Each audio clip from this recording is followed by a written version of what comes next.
रूस यूक्रेन युद्ध 2.5 साल से ज्यादा समय से जारी है और इस दौरान युद्ध का तरीका पूरी तरह बदल चुका है। कभी टैंक, मिसाइल और फाइटर जेट इस जंग की पहचान थे, लेकिन अब तस्वीर बदल गई है।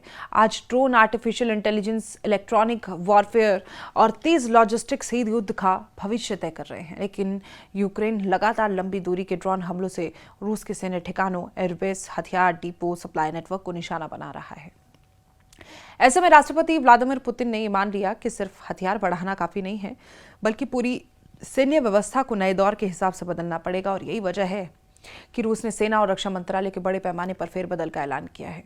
क्रेमलिन में हुई एक हाई लेवल सुरक्षा बैठक में राष्ट्रपति व्लादिमीर पुतिन ने रक्षा मंत्री आंद्रे बेलोसोव, रूसी सेना के जनरल स्टाफ प्रमुख वालेरी गेरासिमोव और सेना के शीर्ष अधिकारियों के साथ लंबी समीक्षा बैठक की। इस बैठक में सिर्फ मौजूदा युद्ध पर ही चर्चा नहीं हुई, बल्कि इस बात का भी विश्लेषण किया गया कि आने वाले महीनों में रूस अपनी सैन्य ताकत को किस तरह और प्रभावी बना सकता है। बैठक में कमांड सिस्टम, हथियारों की सप्लाई, सैनिकों संसाधन पहुंचाने की व्यवस्था, नई तकनीकों के इस्तेमाल और भविष्य की युद्ध रणनीति पर विस्तार से चर्चा हुई है।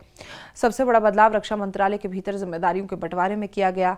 पुतिन का मानना है कि अगर हथियार समय पर मोर्चे तक नहीं पहुंचेंगे तो सबसे आधुनिक सेना भी कमजोर साबित हो सकती है। और इसी सोच के तहत अनुभवी सैन्य अधिकारी अलेक्जेंडर सांचिक को हथियारों की खरीद, उनकी उपलब्धता और समय तक मोर्चे तक पहुंचाने की जिम्मेदारी सौंपी गई।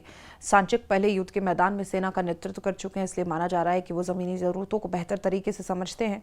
और इसी तरह वालेरी सोलोडचुक को उप रक्षा मंत्री बनाया गया है और अब उनके जिम्मे सैनिकों तक हथियार, गोला बारूद, ईंधन, सैन्य वाहन, चिकित्सा सामग्री और अन्य जरूरी संसाधन समय तक पहुंचाने की पूरी लॉजिस्टिक व्यवस्था होगी। आधुनिक युद्ध में लॉजिस्टिक्स को जीत की सबसे बड़ी कुंजी माना जाता है। अगर सेना के पास हथियार हो लेकिन वो समय पर मोर्चे तक ना पहुंचे तो पूरी रणनीति विफल हो सकती है, फेल हो सकती है।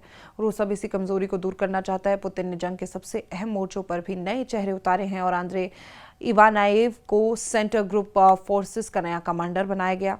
ये वही सैन्य समूह है जो डोनेत्स्क क्षेत्र में रूस के सबसे महत्वपूर्ण अभियानों का नेतृत्व करता है। और वहीं प्योत्र बालगारोव और ईस्टर्न मिलिट्री डिस्ट्रिक्ट का कार्यवाहक कमांडर और ईस्ट ग्रुप ऑफ फोर्सेस का प्रमुख नियुक्त किया गया। इन नियुक्तियों में साफ है कि रूस अपने सक्रिय युद्ध क्षेत्रों में नेतृत्व को और मजबूत करना चाहता है। लेकिन इस पूरे फेरबदल का सबसे दिलचस्प हिस्सा ड्रोन वॉर से जुड़ा है। यूक्रेन ने पिछले कुछ महीनों में हजारों छोटे और बड़े ड्रोन का इस्तेमाल करके रूस को भारी नुकसान पहुंचाया। एयरबेस, रडार स्टेशन, गोला बारूद डिपो और यहाँ तक कि रूस के भीतर मौजूद रणनीतिक ठिकानों तक ड्रोन पहुंच चुके हैं। और इसे देखते हुए रूस ने पहली बार ड्रोन और मानव रहित सैन्य प्रणालियों के लिए अलग नेतृत्व तैयार किया। डेनिस ल्यामीन को रूस की नई मानव रहित सैन्य प्रणाली यानी ड्रोन, रोबोटिक हथियारों और अन्य बिना चालक वाले सैन्य उपकरणों के विकास, संचालन और रणनीति की जिम्मेदारी दी गई। ये फैसला बताता है कि रूस अब भविष्य के युद्ध को सिर्फ टैंक और मिसाइलों से नहीं, बल्कि ड्रोन टेक्नोलॉजी के जीतने की तैयारी कर रहा है। और रूस सिर्फ अधिकारियों की अदला बदली तक सीमित नहीं रहना चाहता। राष्ट्रपति पुतिन ने सेना का आकार बढ़ाने का भी फैसला लिया है और नए आदेश के तहत करीब 25,000 नए सैनिकों की भर्ती की जानी है। इसके बाद रूसी सशस्त्र बलों की कुल स्वीकृति संख्या बढ़कर 24,26,130 कर्मियों की हो जाएगी, जिसमें 15,35,000 सक्रिय सैनिक शामिल होंगे। रूस का कहना है कि नई सैन्य इकाइयों के गठन, बढ़ती सुरक्षा चुनौतियां, लंबे समय तक चलने वाले युद्ध को देखते हुए ये विस्तार जरूरी है। विशेषज्ञों का मानना है कि फेरबदल केवल प्रशासनिक बदलाव ही नहीं, बल्कि इसके पीछे रूस की नई सैन्य सोच दिखाई देती है। अब युद्ध केवल मोर्चों पर सैनिकों की संख्या ही नहीं जीता जाएगा, बल्कि तकनीक, तेज सप्लाई सिस्टम, ड्रोन क्षमता, इलेक्ट्रॉनिक युद्ध और बेहतर कमांड कंट्रोल से तय होगा। यूक्रेन ने पिछले महीनों में ड्रोन के जरिए रूस को जिस तरह चुनौती दी, उसके बाद पुतिन अपनी सेना को उसी के मुताबिक ढालने की कोशिश कर रहे हैं।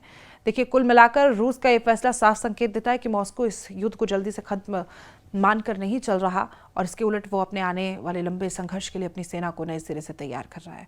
नए कमांडर, नई जिम्मेदारियां, ड्रोन वॉर पर विशेष फोकस, मजबूत लॉजिस्टिक और सैनिकों की बढ़ती संख्या, सभी कदम बताते हैं कि रूस अब युद्ध के अगले चरण की तैयारी में पूरी ताकत झोंक चुका है।